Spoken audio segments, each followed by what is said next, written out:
Uh, the beauty of the democracy that we are enjoying and celebrating as Kenyans is what gives the opportunity and the comfort to certain utterances from our colleagues. Listening to Honorable Cherargei, I picked three things. Those who are seeking, actually four, those who are seeking to destabilize your country, finya hawa, turudishe nyumbani, tuwamalizie. That can never be the position of the government. It is an opinion by an individual who is entitled to make such statements. I would say, in the context of our two brothers who have just been brought back from Uganda, and I'm happy that they are safe. We've listened to them. It is not warranted that we should also say such statements, especially when we are still struggling with the accusations that are crossing over as to the weaknesses of our foreign policy, whether the government is complicit in its duty to protect Kenyans, whether within or outside the country, which I say, as a matter of fact, whatever happened to Kenyans, whether in Uganda or Tanzania or any other foreign country, the responsibility of this country to protect them.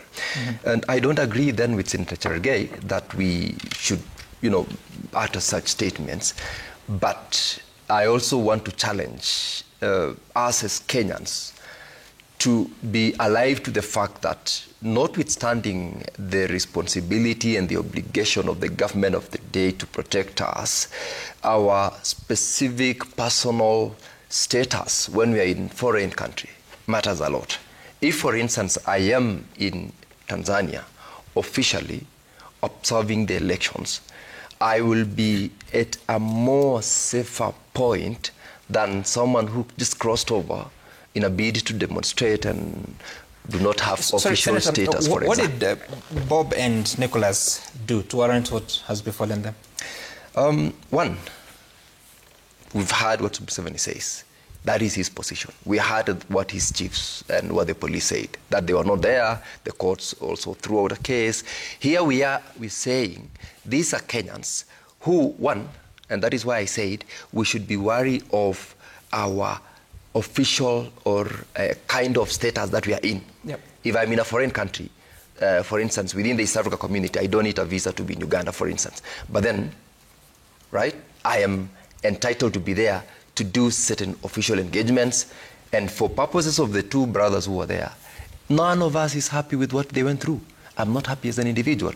It cannot be that I can sit back and say they ought to have been finward, or they ought to have been, detained for 30 days. You are making a point about the circumstances that you take yourself into another country. Yes. So what were they doing themselves, if you know? I don't know. I wouldn't want to comment on something that I don't know. But what I'm saying is they are Kenyans. And therefore, it is the obligation of the government to protect them. But I am giving a qualification that in such a foreign land, your status matters a lot. It matters a lot because that will be the point where the government can now formally engage. If it's about doing negotiations for whatever it's worth, that is what will matter when we know you are officially in that country as an observer, as you are working, you are a businessman, and your records are available for us to be able to track. When Kenyans report to those countries, they must register with the, what I say? No. What normally happens when I cross over to Tanzania, if I'm carrying my passport, it's got to be stamped. Yeah. That is the official entry point. As to what I do out there also matters a lot, to the extent that if anything happens, there is some paper trail. I can be tracked. Where was I? At what point? What was I doing? So where Who was I with? that followed? And in the all case that. of, because they were at a campaign meeting for Bobby Wine, who is an opponent of Museveni. I believe it was followed, and that is why we had the correspondence that came. As to whether it came in at the right time, whether it had the right tone, at least I am aware that the government was following on its citizens. Is it a crime to appear at a campaign rally in a foreign land? Not in Kenya. I don't know, in a foreign land. No, I'm asking you. I don't know. Because the entire cabinet secretary, Kipchumba Murkomen, was at a campaign meeting in Uganda. Yeah. He came back quite safe. That's why I'm saying some. I do not know whether that would be the justification for detention. We all speculate from what we're getting from the media. Speculate. More importantly, Yeah. it is the obligation of every government of the day to protect its citizens within and without. And I wouldn't agree with Senator Cherargei's statements that we can just make such statements over our Kenyans who are either detained or in foreign land.